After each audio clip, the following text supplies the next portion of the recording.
Hi, welcome to a Plugin Boutique live stream. My name's Davide Carbone, and today we're going to be looking over Scalar 2 and making music for an up-and-coming video game on this stream. We're also going to look at how I made a piece of music for the current Talk Drift 2 Drift racing game by Greasemaker Games here in Australia. And that we'll start off by me making a track or showing you how I make a track from scratch, really using Scalar to help me identify the key and scale of a musical loop and then gain inspiration from that and build around it. A couple of things to note. During the stream and for the next 24 hours or so, you can use the code Scalar2Stream, Scalar and the number 2 stream, or one word, at checkout. If you put the Scalar 2 in your cart at Plugin Boutique, the Scalar 2 stream, and apply the Scalar 2 stream coupon code, it will give you 33% off Scalar 2. That's available until British Standard Time, midnight, 5th of October. We're also going to be, if you're active and nice in the chat, Joshua Casper is going to be looking over the chat and helping me out with some questions that you feel free to ask just at Plugin Boutique. And he will ping a couple of people, some lucky people, and offer some free copies of Scalar 2 and the Scalar 2 course. So if you've got any questions, please do ask. Hope you enjoy the stream. Let's get going. And here I've got a DAW session, basically, that has a loop. And the idea here is for me to be writing scene 4 in an up-and-coming video game. And it's a dream sequence scene, so I'm looking to make a kind of ethereal, dreamy, positive piece of music. And the way I would normally work is I would either start by creating some chords and some melody and some harmony, or I might find a loop that I like. In this case, I found this loop here.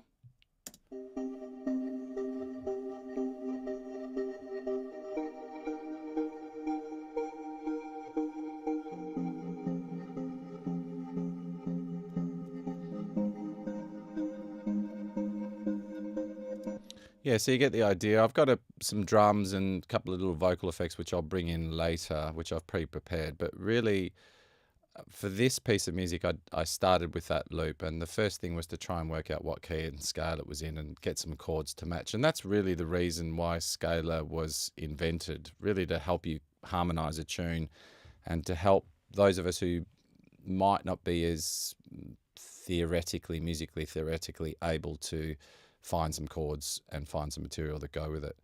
So the first thing that I can do, I'm using Logic here, but obviously you can load Scalar 2 in any DAW, is on that audio channel, I'm actually going to boot up Scalar 2 audio.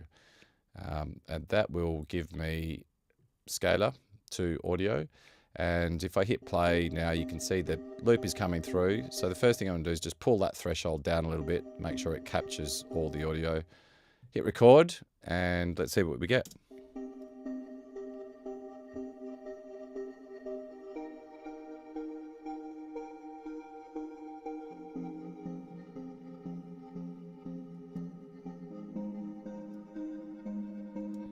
Yeah, good. So Scalar 2's done a pretty good job there of figuring it out and saying, okay, well, you're most likely going to be in the C minor scale because they're the notes and the chords that I've matched the most. If I arm the channel, I can hear those chords.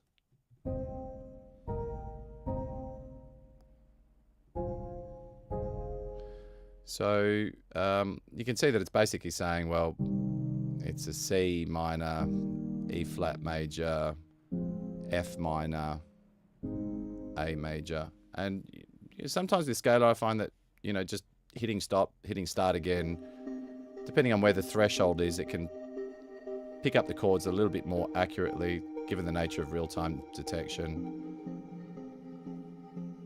And you can see there, it's choosing there, it's actually just split up that F minor quite a few times. That didn't work so well, did it? Let's hit it again.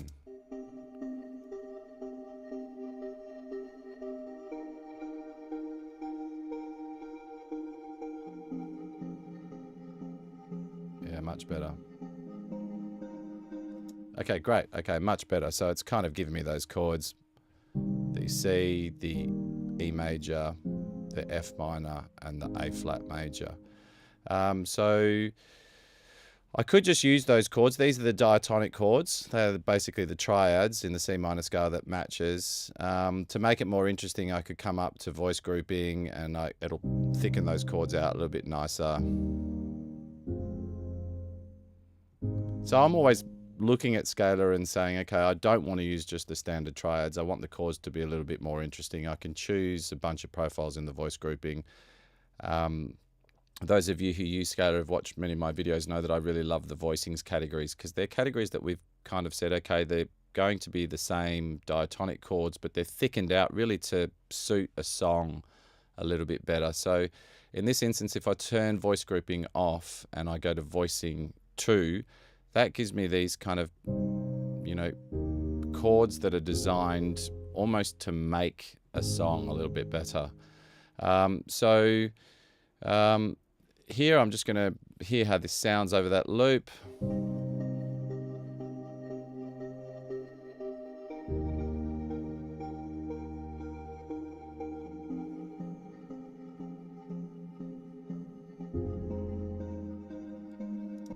Okay, so what I might do is, yeah, I kind of like those thickened chords there.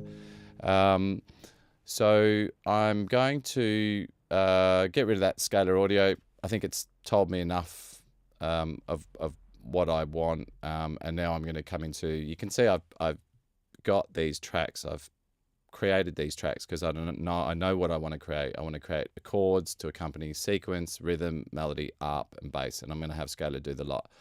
I've got some effects on each channel. You can see them over here. I've got thermal. I've got the FET 77 or FET 76 from Arpeggiator, which I really like. I've got a EQ.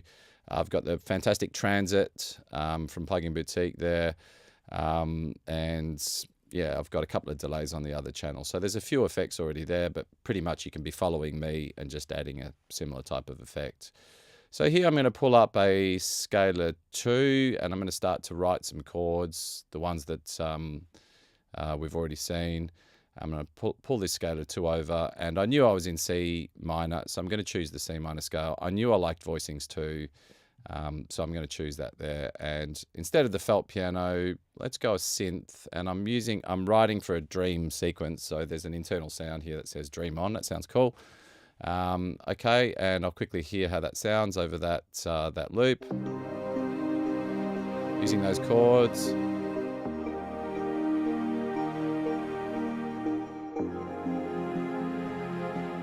F minor into the A flat major.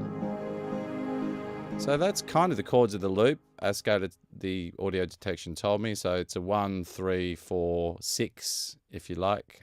So that's really cool. Love that about Scalar. I don't have to pay attention to the functions, the chord functions, or I can the chord degrees, and it kind of really helps me learn the theory whilst I'm going. So rather than just go around on that 4 chord loop, I'd like to maybe add a little bit of variation. So I'm doing this 1, 2, 3, 4 chords. So I'll do that again. I'll come here, I'll pull down the E flat major, and I want to end up somewhere different. So there's a few ways I can do that. I can go into edit mode, chord mode. I can use the circle of fifths, or right here in the main page, it's a very popular function in Scalar. I can just hit suggest, and that kind of takes into account the whole chord progression down the bottom, and we'll suggest from there. At the moment, it's using the E flat major as the pivot chord, taking into account all the chords in the chord progression. I'm going to turn on minimize movement. I think that's important because it'll keep all the voice groupings together and suggest chords with that same voice grouping of the chord progression or the chord structure that I've already used. By default, it runs in tonal mode. So tonal mode is really good because it gives us chords that are in scale and chords that are out of scale that will still work. But given here I'm pretty comfortable, I want to stay in C minor, I'm going to just hit per scale. So to suggest chords that really do fit that scale. So I click through, and I want to end up somewhere different. Right down the bottom here, there's a A flat major, which is different to this A flat major because it sits over E flat, so it has the bass in E flat, which continues nicely from that chord. And that actually sounds like a really nice chord progression. So I'll pull in that A flat major. It's saying, well, now from here you could go to this B flat major with no fifth. That sounds really nice. That sounds quite uplifting. But I did notice before when coming from here, the B flat major you can see here is actually also sitting over a D. So it feels a little bit more conclusive to me. Okay, what I'm going to do is I'll close suggest mode. I'm going to bind these chords. So now I should just be able to play that bound area on my keyboard. Here we go. Okay, let's have a go at recording this. I'm just going to record those trigger notes straight in.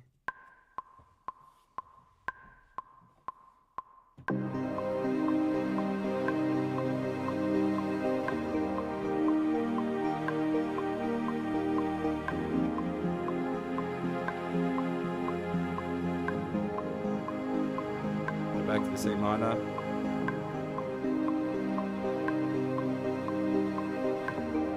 I'm going to finish off on those new chords. A flat major over E flat. B flat major over D. Okay, cool. Let's just check that MIDI, make sure it's all sitting nice. It kind of looks like it's sitting nice. There's a few notes that are slightly off. Yep, cool. I will just grab all those notes and I will quantize them and I'll just stretch them out. So that should be good. Let's see how we go.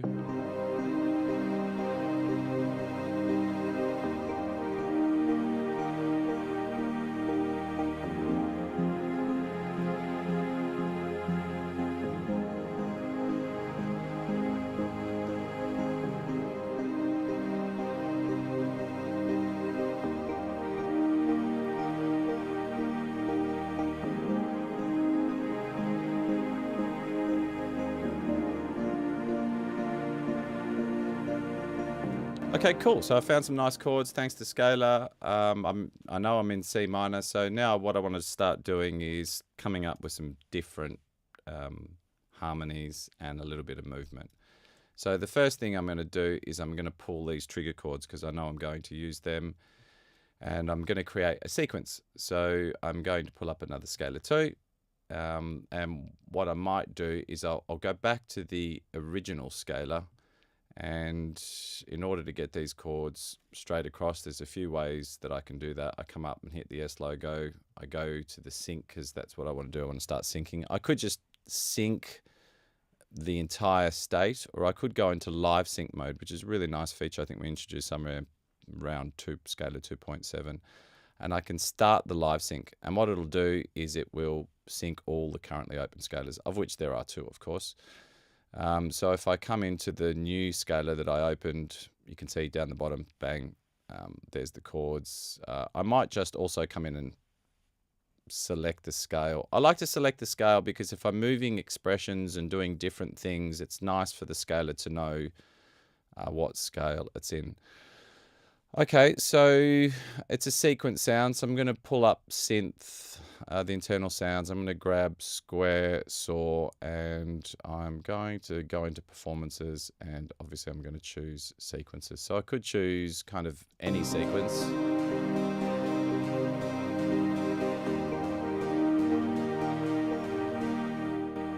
And I might go a synth sequence because they're kind of designed to work with synths a little bit better. I might go synth sequence number 6.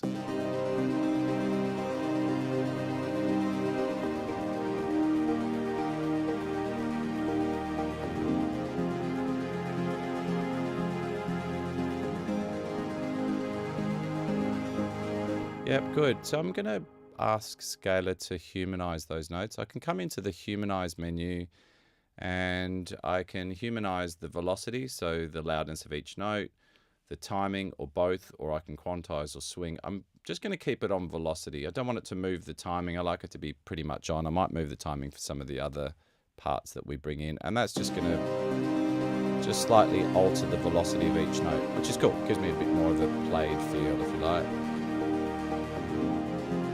Okay, cool, great. so we've got a bit to go. Got the chords, got a sequence. I'm going to create a rhythm, and I want some nice movement. And really, ultimately, what I'm going to need in this track is some variation, an A section, a B section, and from there I can pad it out and make a 3-minute tune. So in order to do that, I just want to create these parts, and then I'll create the A and B section. So I've got my sequence. I want a rhythm. This time I'm going to pull up a scalar MIDI effects, which in Logic just means that I can use a third-party instrument. So in Ableton, it would be pulling up a scalar to control another third-party instrument or any DAW, really. So here's scalar control. I know I want those chords populated. So if I hit the sync button here, this scalar has detected that there's already a scalar leader in sync mode. So I can just follow that. So the minute I hit follow, you can see, bang, it populates the chords in section C, which is great. As I said, I like to just remind that scalar in case I start to do different things, what scale I'm in. And now I'm going to pull up a synth, third-party one. So I'm going to pull up Carbon Electra from Plugin Boutique. And it's just going to play, once I drag those chords down, it's going to play those chords. Yep, okay, pretty uninteresting because it's just an initialized patch there. This time I'm going to pull up a rhythm. So I'm going to go into just the first one that I find, common rhythm, which should work. Let's have a listen. Yeah, so the sound's a little bit bright. I might go into humanize for this particular rhythm, and I might say humanize both. So both the timing and the velocity, because it's going to be a kind of a stabbier sound that I'm going to design. So I'm going to pull up the Carbon Electra. I'll solo it so we can hear exactly what I'm doing. Yeah, so it's a little bit bright. Remember, it's a dreamy sequence, so I'm kind of looking for something a little softer or smoother. So I'm going to pull the cutoff down to, say, 25%. And I'm going to open up the modulation envelope. Yeah, much better. So it's kind of swinging that cutoff filter open, if you like. And that really gives me the ability to, as I'm making the tune, automate these parameters, either the modulation envelope or even the cutoff.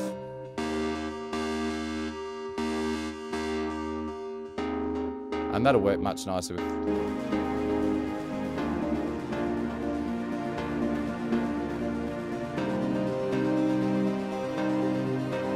Yeah, cool. Okay, great. So that's working nicely. I've got some movement in there. I think it's time to come up with a melody. What I might do is I might just quickly mute that that sequence. I'm just going to save as I go, just in case we get a crash, which I'm sure we're not going to. And just so we can hear the mellow stuff. And one of my favorite parts of coming up with some harmonies coming up with a melody. I think it's really important to have a theme or a motif, if you like. So I'm going to copy those chords, the trigger notes down. I'm going to come up to this empty track, which has just got effects on it. I'm going to do the same thing that I've been doing. I'm going to pull up Scalar 2. I'm using it as a MIDI effects again, so I can control a third-party instrument. Here it is. It doesn't have an internal sound. I need to load up an instrument. So what I might do here is I might use the Juno 106 from Roland. There's a bunch of instruments I could have used, but I'm really looking for that electronic, almost synth wavy sound. Hopefully she's going to load up. I don't normally get a spinning ball on a nice new Mac Pro, but there you go. I'm going to use the default patch, which is fine because I can alter it. So SY Anthrax, that's fine. There's the Juno 106. I've got those chords. Did I copy those chords down? I did, yep. So it's just going to make a loud sound now on the Juno. Yeah, cool, that's fine. And as I mentioned, I want a melody. So I'm going to sync or get this scalar to follow the live sync. It's detected there's 3 other scalars, exactly what I want to see. There it is. The chords have come down, C minor scale. Cool, so now it's going to be playing those chords. Yeah, okay, so that's obviously not the melodic line that I want. So what I might do here is I might come into the performances and I'm looking for a melody. And the great thing about Scalar is there are literally hundreds of variations in melodies that you can use. I'm going to go with motif B, and I'm going to go motif B all, and that's effectively just going to change between an A and B section, which I really like. And I can humanize or I can not humanize. Let's say, yeah, sure, let's go the velocity. I think that'll be fine.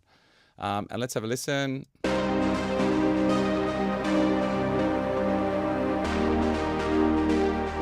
Okay, so the first thing I notice is there's a lot going on. And the reason that there's a lot going on is by default, melody mode is going to play the chord and the melody, which sometimes you'd expect to do. But because I've got the chord happening on the other scalars, I've already got the scalar chords and the scalar rhythm, it's too much. So I'm going to come into the settings menu, and you can see that here in under expressions, because I'm in melody mode at the moment, it's pulled up melody by default. It's saying chord based, and what do you want to hear, the chord and the melody? Well, I don't want to hear the chord and the melody. I want to hear just the melody. So if I hit that, I should hear only the melody. Yeah, much better. I'll solo that for a second. Yeah, so it's interpreting my chords nicely into this motif B melody. Yeah, bring the rest of the track in. These last two chords.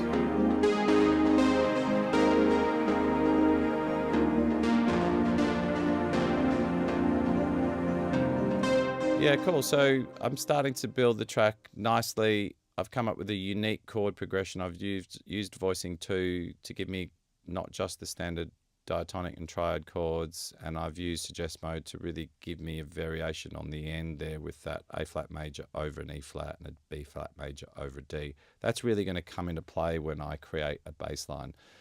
Just before I do that, knowing that I want to do an A and B section, I still want a little bit more variation, so I'm going to create an up, and then finally I'll finish off with creating a bass sound. So I'll come into my up, same process again. I really like that about Scalar. You know, I want to be creating, and I don't want to be thinking too much about software. So I really want quick steps to be able to get to where I want to get to.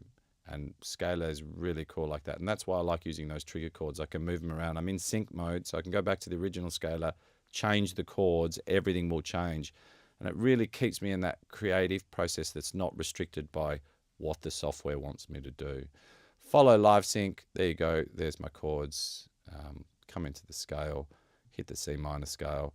I'm going to use an up for this, actually. Sorry, I loaded Scalar as an instrument, so I'm going to unload that, and I'm going to pull up Scalar Control 2 because I want to actually control another third-party instrument. So I'll just do that again. Sync, follow, bang, hit my scale, go C minor. Okay, that's much better. Now we won't hear anything, of course, because it's not controlling anything as yet. And I'm going to pull up another instance of the Juno 106, which is a really nice replica of the actual Juno 106.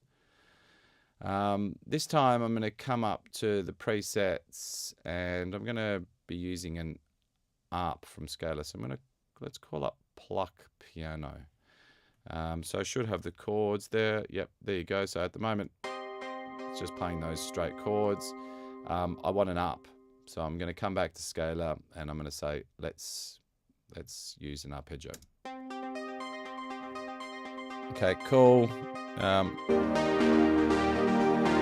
I want it a little bit different.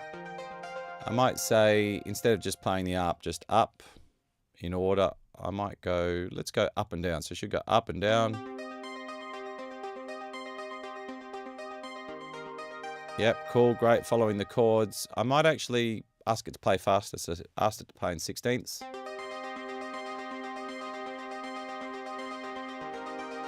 Yep, and let's humanize the timing and the velocity. Yeah, that's cool. So now it's changing the position and the volume of each note. One of the last changes that I want to make in the arpeggio, I get another little feature down in the menu, is the octave range. And I'm going to say play that up across 2 octaves. And that's going to give me a high jump up an octave, which should be nice. Yeah, a lot dreamier. So here we go. Let's have a listen to all that. We can bring the sequence back in.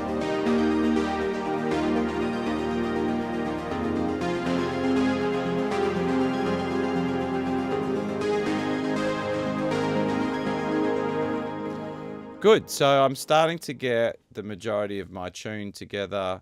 I'm going to look and add some other vocals in a second, but I think the thing that we're missing clearly is a bass line. So I'm going to add my last instance of scalar. I'm going to pull the chords down. Joshua's asking me to show where the voice groupings and humanized features again when you see this. Okay, so it doesn't look like that's coming up on screen. So let's have a look. I'm taking that this menu, show the voice groupings and humanized features again. Okay, so I'm hoping you can see this. For some reason, this menu should be coming up. Joshua was telling me that we didn't notice when we looked at the voice grouping, but there's humanize, and the voice grouping menu is up here, and the profiles are here. Now I haven't used voice grouping, but you know that when I first used the chords, I chose voice grouping as an option. So hopefully that's clear. Joshua, you will tell me in a second. My producer in my ear and on my text on screen. Feel free to start firing through any questions too, because Joshua Casper, who's been nice enough to look after it, it was hidden by my webcam.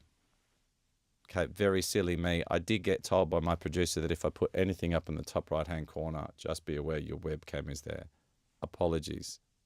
Joshua, let me know if you did see that. Otherwise, I'll go through it again. Whilst we wait to hear back there, I'm going to pull up a scalar to create a bass line. Okay, and I'm going to pull this one all the way to the left, outside of the way of the webcam, and I'm very sorry that I've been doing that. Not noticing that the webcam's been covering the top right-hand side. Okay, so sync menu, and I'm going to follow the live sync. I'm going to create a bass line, and let's choose the scale, C minor, and let's pull up an instrument, because this is going to control a third-party sound. I'm going to pull up Carbon Electro, which opens up in just a standard patch. I should have my chords copied there. I do. I'm going to solo it. Doesn't sound anything like a bass line. Clearly, I don't have bass mode selected in there. It's playing just the chords. So the first thing I'm going to do is bring the octave down of oscillator 1 by 1 octave. Okay. Okay, definitely not sounding like a bass line, and that's fine because it's playing the chords. So going to come back across to scalar, and I'm going to say, let's select a bass line. So let's go common basic 1, and let's go back to Carbon Electra. Let's just make sure that's playing. Now, whilst we're here over here, the voice grouping menu, and the humanized menu here, velocity, timing, and both. So I might say, don't change the velocity, change only the timing, and of course the voice grouping menu, which is not going to be relevant here because I don't want chords, is over there. And so here we go. We should be having a bass line. Yep, the timing's being changed. Cool. I might make it sound a little bit more like a bass line by coming back into Carbon Electra, and I'm going to play with the modulation envelope. So the first thing I'm going to do is I'm going to turn that filter down. Yeah, and turn the modulation envelope. Yep, cool. And I'm just going to bring the decay of the amp envelope down a little bit. Okay, so let's have a listen to how that sounds, just so we can hear it a little bit better. I'll mute the ARP. I'll just leave just the melody, rhythm, and the original sample.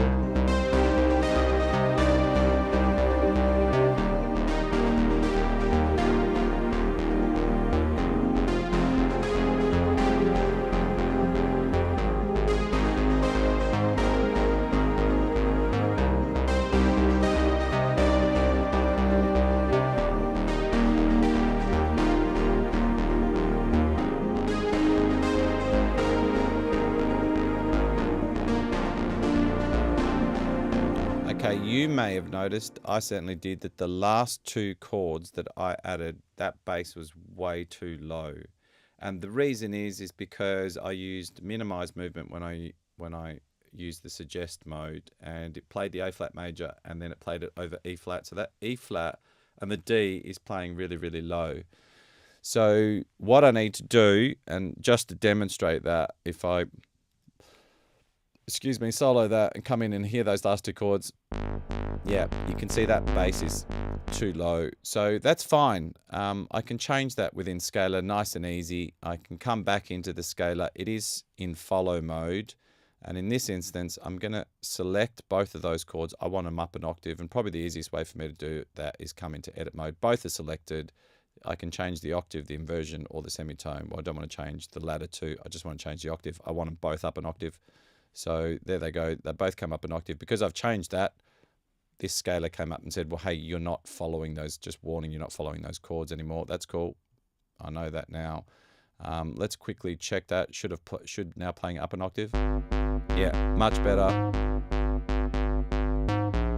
Okay, cool. So let's have a listen to where I'm at. I'll just bring everything in with the bass line, with the sequence. We know that we're going to A and B this, so it's not all going to be playing together, but everything should sound right.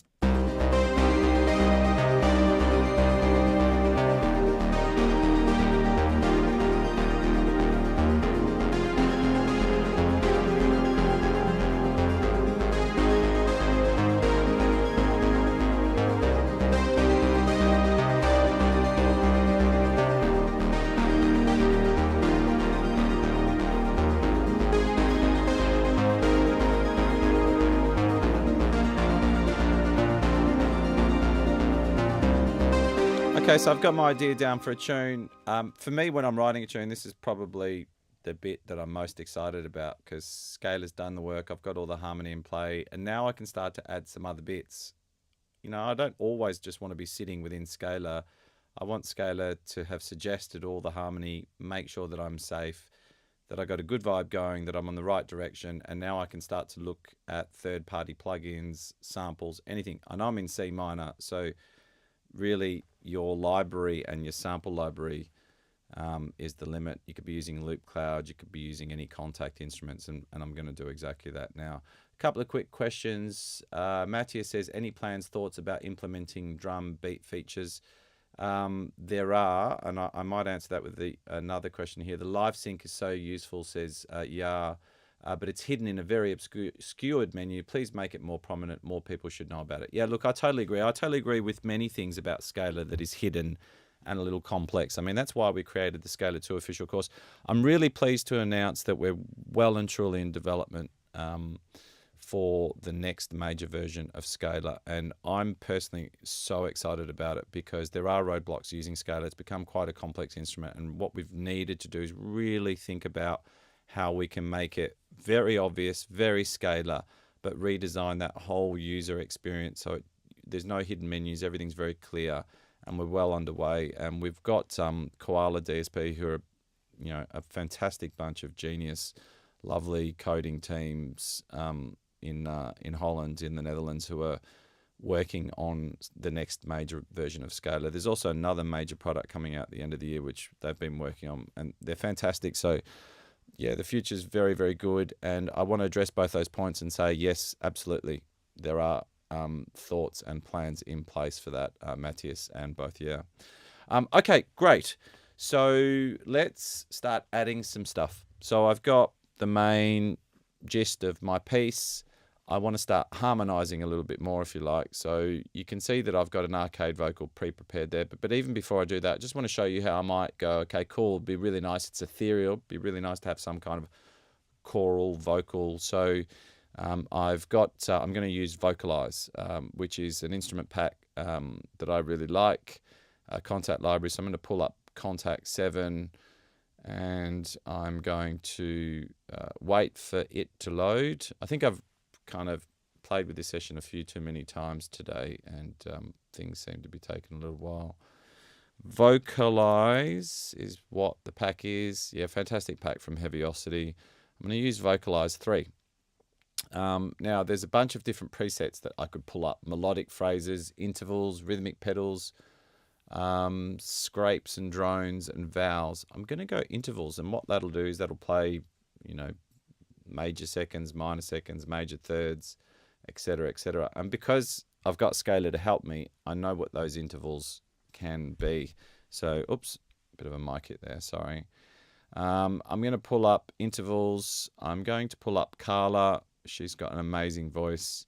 And there's a patch there that says root note C. Well, I'm in C minor, so that makes total sense. And now I'm going to load up that instrument, and I'm going to play on my keyboard here, and you should see the interface on contact play. Yeah, so when I play C, it's just playing C and C up an octave. It's a really clever instrument. If I was going to play the E flat, which is the minor third, which is also the second chord, let's just remember, if I come back and pull up a scalar, let's say I pull up my scalar chords over here, you can see my chord progression is C, E flat, F, A flat. So thank you. Why don't I try that? What would happen if I go, sorry, on the wrong track there. Let's go back to vocalize. Yep, cool. So what would happen if I go C? Yeah. Now if I play the E flat, Carla will jump from a C to an E flat. Yeah, so that's cool. If I was to play the next note, which is in the chord progression, which is A flat, let me just collapse this a little bit here. Actually, it's not, it's F.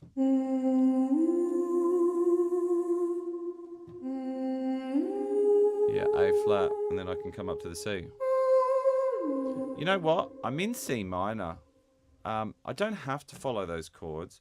I wonder if I actually do play, you know, a C, an E flat, an A flat, or even a B flat. Really, I could. There's plenty of ways I could do it. Let's say I go. Yeah, let's try a few things. I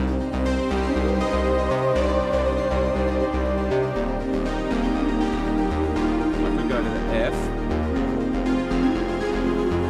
Yeah, follow the A flat.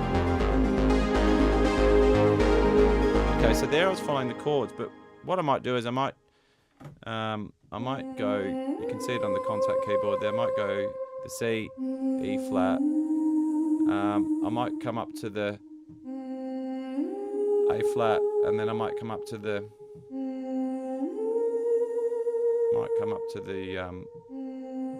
A flat. Let's try that.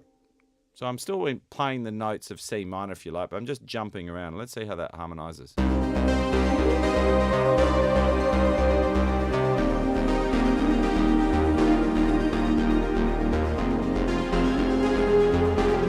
really nice. Yeah, that's really nice. Back to the C. Now I might go to the G. Up to the A flat. That was really nice. So I basically was playing, if you like, I was playing the A flat. I was playing the A flat over the F chord. So she was kind of doing that. We would call it a minor sixth interval. Sorry if I'm getting too theoretical, but I guess what I'm saying is if I just look at scalar and I look at the notes of the C minor scale, and I can hit the eye to see them. They're pretty small there, but you don't even need to see them there. You can actually see them right here on the chords. I can choose any of those notes, so I'm just playing around in that C minor scale. Now for that last chord, that wraparound chord, scalar tells me that it's a B flat over D. So I could come to Carla and I could hit the B flat to match that.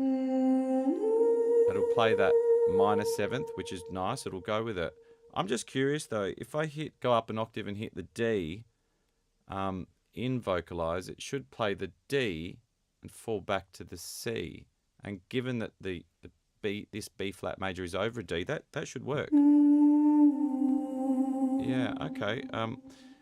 Let's try and record that and see how we go. So I'm really just experimenting, but I'm just going to record, just so you know what I'm doing. I'm going to do that note and come up to the playing that interval there, the E flat, G flat interval, so minor 6, B flat, playing that minor 7th, and then I'll play that again for the second round. And this time I'm going to go to the G. That's obviously going to work because it's 5th, and then I'll come back up to the A flat, and then I'm going to finish on that D. Okay, let's give it a record.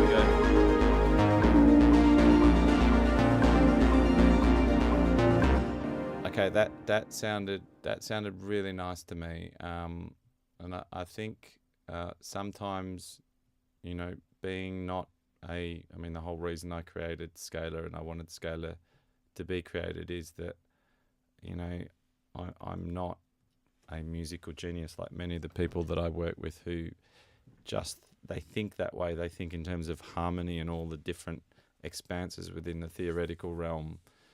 I really have to listen, and sometimes listening is difficult because you're not really thinking ahead, and Scalar really gives me that nice balance, and it's just laid out that foundation. Let's just hear that in isolation. Let's go Scalar sequence, mute that, mute the ARP. Let's keep the important things if you like. So now we've got the original sample, vocalize. Let's have a listen.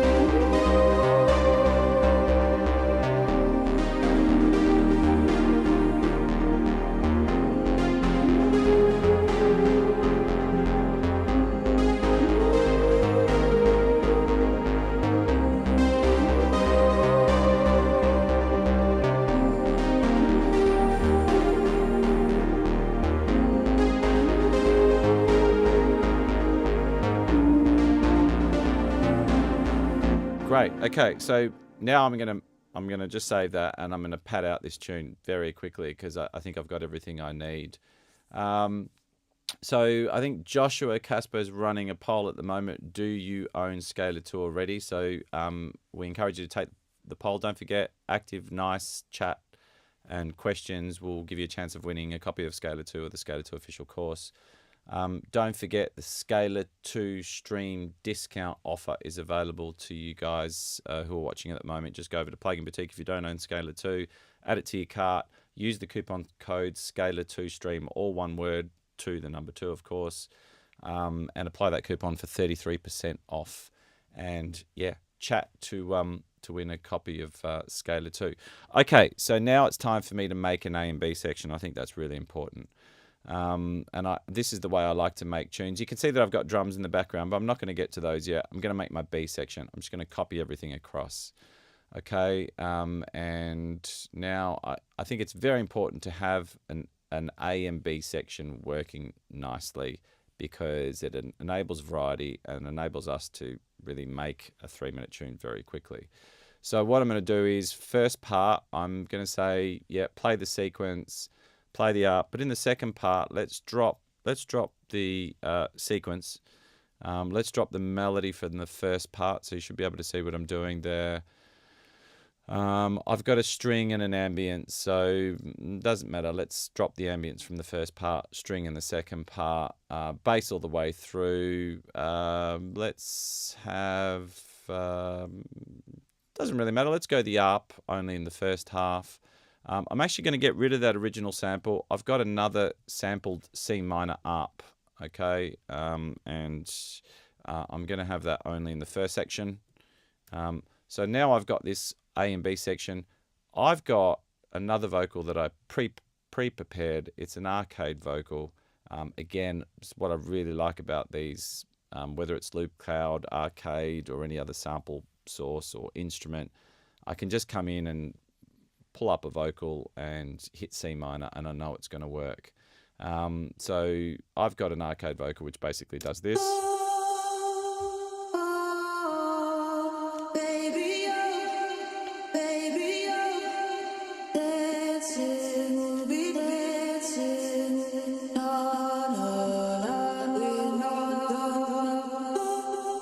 Okay, so that's cool.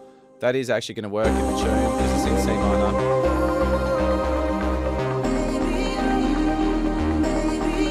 Yeah, two vocals over each other is a little bit much to me, so I'm going to get rid of arcade vocal in the first half, and I'm going to get rid of vocalize in the second half.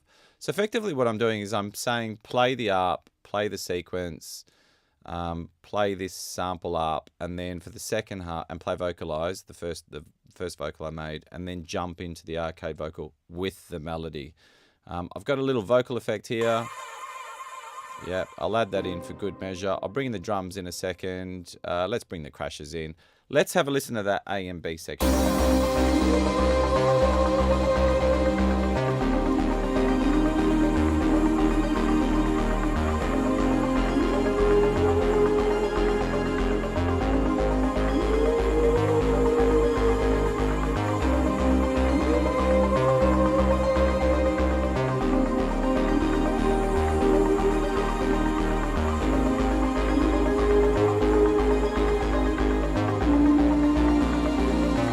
Now into the melody and the vocal.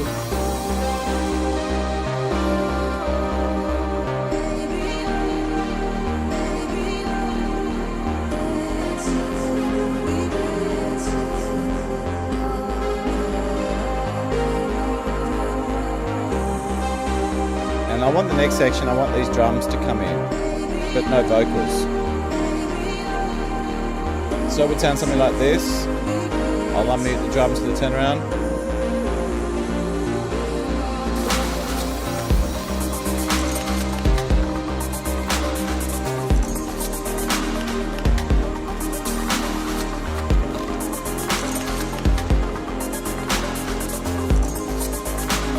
Yes, I really like that. I think I've got a kind of a nice idea for a tune. It feels quite ethereal, start off nice and dreamy. We pitch it to the video game developers. They'll have their, it should start like this, it should start like that. This is what the scene will look like. This is how it looks like in game. So we can make all those adjustments. So I like to be flexible at this stage when we're demoing the track, because they might just turn around and they might say, no, that's not at all what we were thinking. So I'm going to do that. I'm going to get rid of the drums.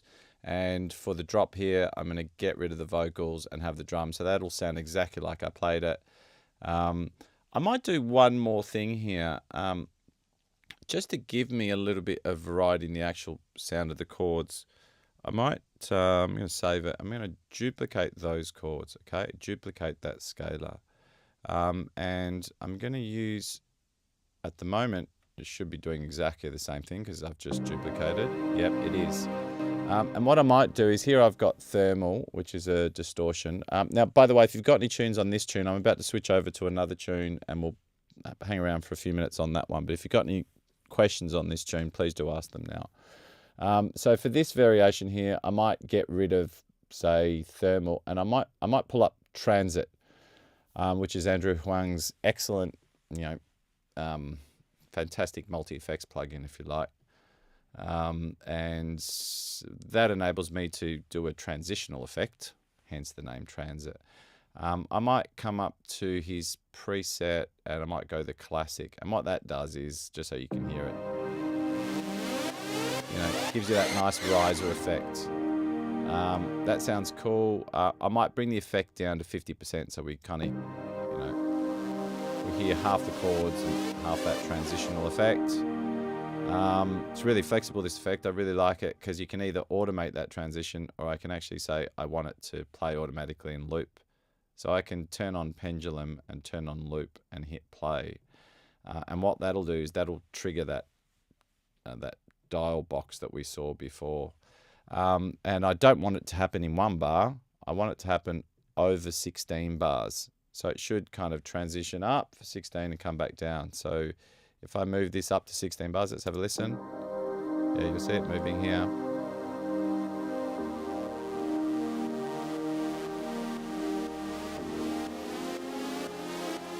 Yeah, cool. And now it'll start to come down. Yeah, great. So that's nice because that kind of now also gives me a variation in the sound of the chords, or the way the chords affect. While I play through, I'm actually just going to put an outro section, and for the outro section I might copy this here, make an outro section, and I'll just zoom out so you can see that a little bit better. And for the outro section I might just say, okay, well, we don't want drums, we don't want vocal effects, we don't want the sequencing, just make it really mellow, we don't want the bass. Have we got any arps? Or yeah, I've got an arp there, get rid of the arp, finish on the melody, sure thing, and bring that vocal back. So, you know, here I've got a tune that goes for 3 minutes 12 seconds. It should almost sound like, if you're watching at the start, the tune that you heard on the intro. So I'm just going to quickly play it through. And this is the tune that we're going to pitch.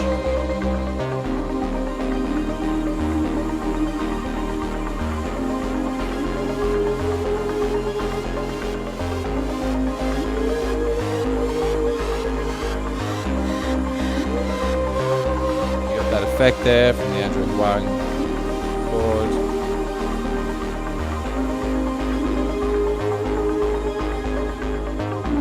Into the arcade vocal.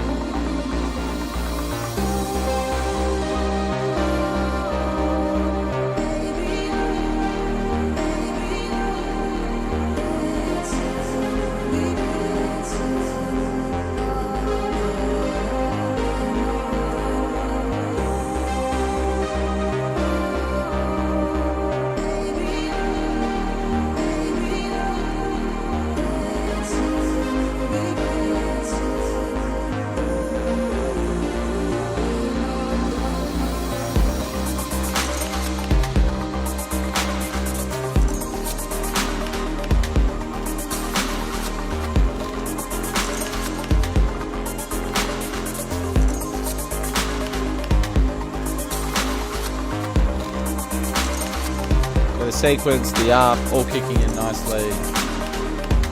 No vocals, and now we'll transition over to the melody.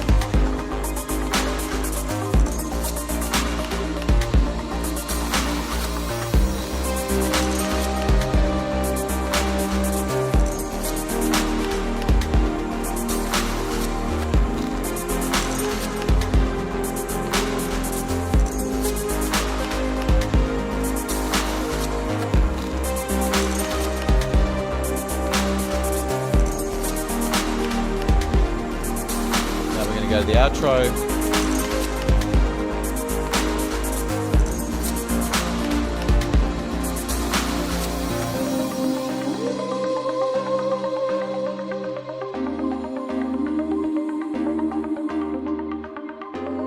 Don't forget, one thing that I will do in the final tune is really play with all these parameters.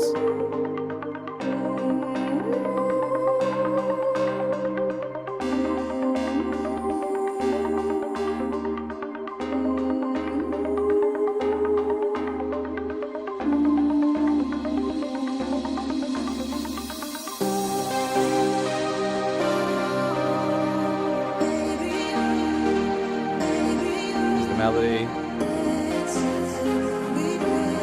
Really play with the parameters there.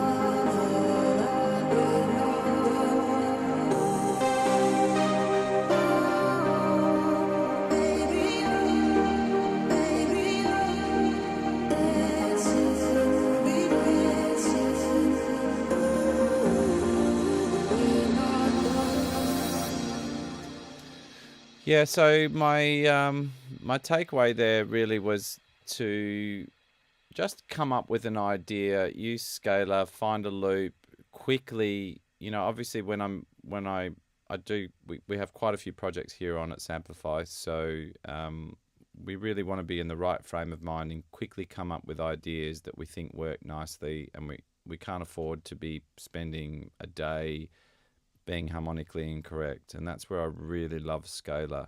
And with my limited musical abilities, I'm able to find a loop as a starting point, draw inspiration from that, not only from the sound but from the musicality and the scale, and then get Scalar, detect it, come up with chords, help me create bass lines, and then I feel safe, and I feel that I know where I am musically, and then I can start to use other instruments like vocalize to really harmonize. And that's what I've done there. So what I'm going to do is I'm going to pull up another session of another video game that I've already done. This will only take a few minutes, but it should be a nice, interesting thing to do. And here we go. Should have it right here. So Talk Drift 2. It's a very popular drifting video game. There is tens of millions of users and players. They've got a major update, Talk Drift 2, coming out. We've started by making tracks that fit the garage. So the garage is where you kind of design your cars and, license parts and effectively start designing your car before you take it out to the track. I've got a couple of questions whilst that's loading there that I'm going to look at. Throw all your questions in. We're going to be finishing soon. Don't forget, Scalar 2 Stream is the coupon code to offer you 33% off Scalar 2. Joshua's going to pick out a few winners and he'll announce them later on as we finish up, which I think we should be finished in about 10 minutes' time. Andrew says, how CPU intensive is Scalar? I have a laptop that has some years on it, and I've started to notice its limitations when having, for example, several instances of Serum, Spire, FabFilter, plugins, etc. Okay, well, you are talking about CPU intensive plugins there with Serum, Spire, and FabFilter. I know because I use them a lot. I think Scalar is pretty good, if I'm going to be completely honest. I think it's a really, really good... certainly if you're using the internal sounds, we've managed to refine it and we're going to continue to do so. I think it's pretty good on the CPU. I've never had any issues opening multiple scalars. I use all the plugins that you're talking about there, Andre. So yes, Roberto, ciao Roberto, he says, can I edit any of the performances and bass lines from Scalar as MIDI? It seems to me the creative process is a lot stronger. If so, I don't have to go with the prepackaged stuff only. That's a huge request, probably a #1 request from all of our users. Can I customize the presets? Well, there are many ways you can customize the presets. Yes, you can change the notes of the individual chords, which effectively will change the bass lines. You can use the quantize to change complete time signatures. That's coming. So that's one of the main things that we've been working on for a while now. So we're really excited that you'll see that in 2024. You'll see a major upgrade to Scalar 3 to Scalar. Sorry, Freudian slip. Let's call it Scalar 3 for the purpose of this discussion, which is just going to have a whole host of amazing things. And making customizable notes sounds easy because it's pretty easy to have a DAW functionality in it. But the thing I love about Scalar is it's always locked and tight in that ecosystem that you can change the scale. Everything updates automatically. So we've had to really think about how we allow users to customize things, but we never want Scalar to sound bad because you're throwing, notes that are completely out of scale and suddenly it sounds bad because something a user's done and then suddenly Scalar gets all the blame. So there's a real fine line in it, and we found that nicely. So we're really excited about that. Okay, here we go. I'm going to turn this one down just slightly because it's probably going to be loud. Here's the tune. So there's a bunch of tunes. You can hear this soundtrack if you just Google Scalar 2, Talk Drift 2 original soundtrack. It's on Spotify. It's on all the streamers. It's on YouTube. It's a fantastic soundtrack. It's produced here at Samplify, but there are many, many fantastic artists from around the world that have been involved in it. We're really, really proud of it. The gamers are loving it. Here's one of the tunes. Most of them are kind of trappy, R&B, funky, but then we wanted to have a couple of cheerful, numbers that appeal for more let's say the Need for Speed crew, for one of it. I'll probably get in a lot of trouble for saying that, but here we go. Here's the tune.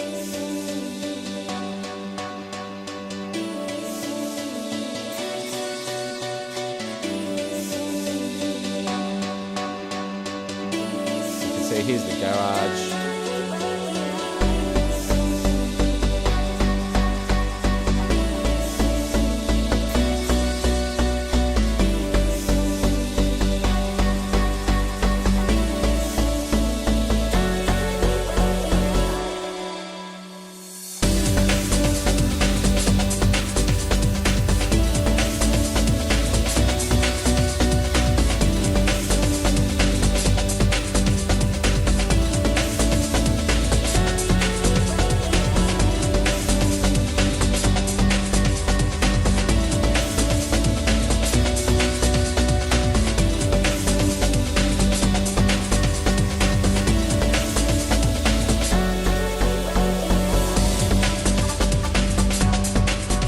so what we did here is we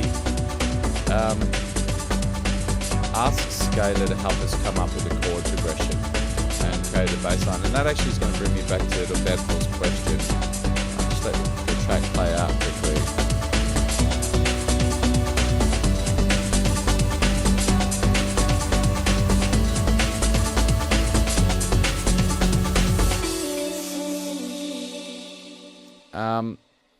In terms of Roberto answering your question, it's very easy within Scalar. When it's playing something, you can actually just hit the MIDI capture button on the bottom right hand side, and you can capture anything that you're working on, and then you can just drag it straight across to your DAW, and then you can customize anything. So that really is an easy workaround. I just want to very quickly show you how I made this. This will be very quick because it's already pre-made, if you like. Really, it was based around these piano chords, and what that was me looking around, and I started with the common in songs. Hopefully, I won't mess this up. I started with common progressions, and then I used forced into scale. I used force into scale to force it into a scale that I liked, which was B minor. Okay, and that's for another video. But basically, I came up with this B minor. And then what I did is I had these chords in here, and I just played that rhythm myself. So I kind of went this, played on the keyboard, I went this, and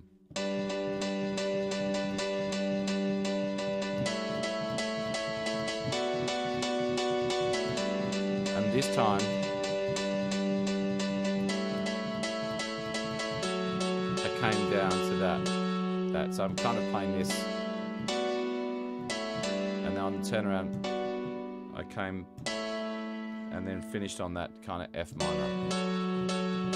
And you can see that. That's what's triggering when I hit play.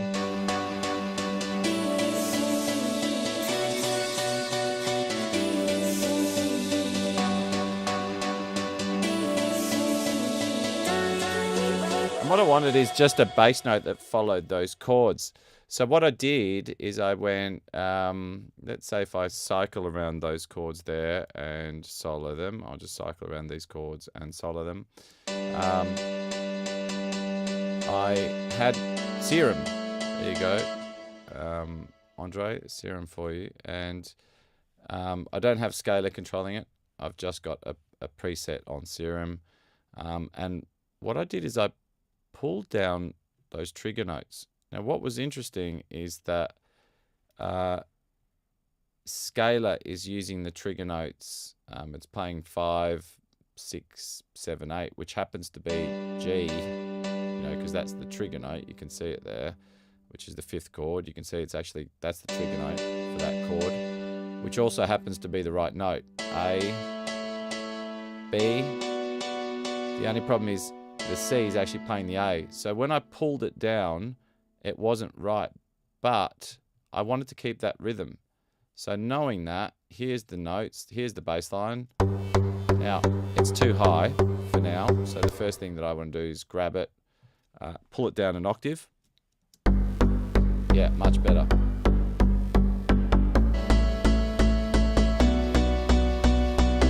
Now, you notice that last one is wrong because it was the trigger chord, but if I look at Scalar, it wants to be on A.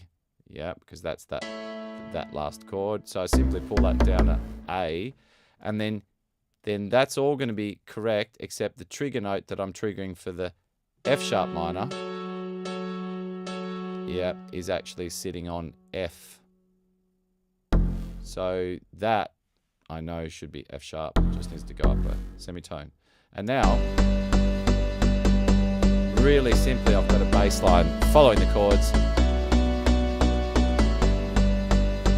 Sounds great, it's exactly what I wanted.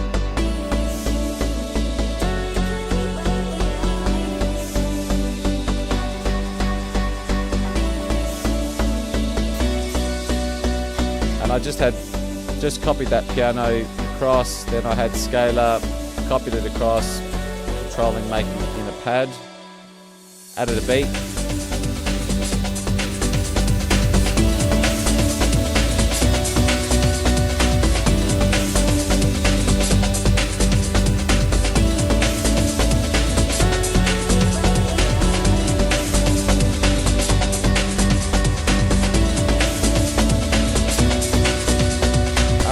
yeah, so that's it. That that's in a nutshell how I use Scalar to create music for video games. And on there was another track that Joshua or Plugin Boutique had mentioned, which has done really, really well.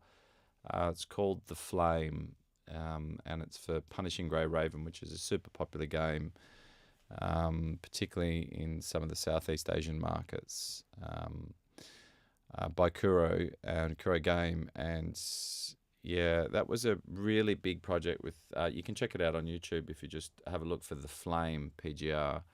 And that was written in Scalar, finding some chords, and then we found a stunning vocalist who was just absolutely amazing. And the tune is really, really done very, very well, and I'm very proud of it. And so are Kuro Games and Reliable Music, who we worked alongside. Yes, Scalar is a big part of my life, and certainly a big part of when I'm composing and writing for video games. Just got another question to answer. We're coming to the end of the live stream. I hope you enjoyed it. Again, my name's Davide Carbone. I'm the creative director of Scalar. So we've got a fantastic new product coming out in about 6 weeks' time at Plugin Boutique. So that's not the next major version of Scalar. That is coming in 2024. So they're the big announcements. So stay tuned. Lots of stuff, interesting stuff coming up. Pat says, does Scalar help find chord progressions in specific genres? Yeah, it certainly does. The Scalar itself, if I pull it up over here, in terms of chords, we have so many chords belonging to songs, to typical of chord progressions, typical of genres. You can see them all there. And that's one of our major coups for many of our users, the fact that they can pull up the right sound to make a house tune or metal tunes or movie tunes. I think I've demonstrated this plenty of times that, you can, let's say I'll grab this scalar here,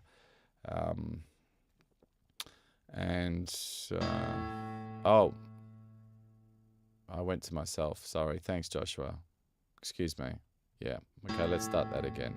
So here we go. Let's get on the right channel. Okay, I know why this is happening. It's because I can't see the... I hate those YouTube moments where somebody looks like they don't know what they're doing. Track header components. This is a little change in logic, but that's okay. I can get around it. Okay, hit the record button on the scalar. There you go. Yeah, so, I've shown this several times, but, let's say I wanted to compose for film, and I come and grab string ensemble and I look at songs and I say, I want to do a cinematic as a genre. Ode to Hans, which is I've used so many times,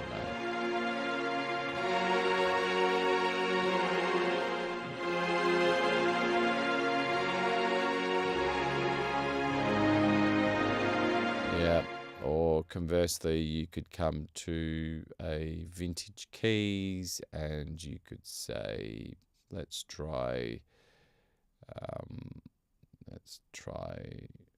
a lo-fi, and then you've got this kind of...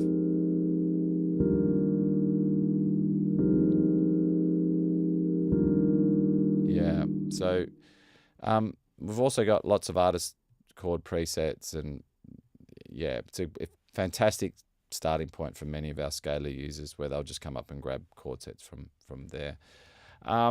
Okay, that is it. David Carbone, thank you very much.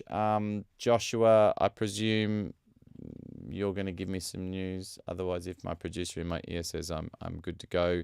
Thank you very much for joining. Really appreciate it. Don't forget to check out Scalar 2 at Plugin Boutique, and don't forget to use the coupon code Scalar2Stream, all one word, for 33% off. Thank you very, very much for joining. Joshua, you got any words? He is typing. I'm just going to wait for him to... Oh, okay. So winners is Tavor and Tony Thomas. They need to email support@pluginboutique.com with their name and a screen capture of them logged into their account here on YouTube. They should also say if they want a copy of Scalar or the course. I suggest you ask for both, but congratulations, Tavor and Tony Thomas, for a copy of Scalar 2 and the course. Support@pluginboutique.com with their name and a screen cap logged into their account on YouTube. Thank you very much for joining. I'm David Carbone. I hope you get to use Scalar 2 and I hope it helps you make good music. Until the next one, thank you very much to Joshua Casper for helping set up, and thank you very much to Plugin Baptiste for hosting and doing a fabulous job with Scalar 2 and all the wonderful plugins that they do. I'm out. David Carbone. Thanks very much.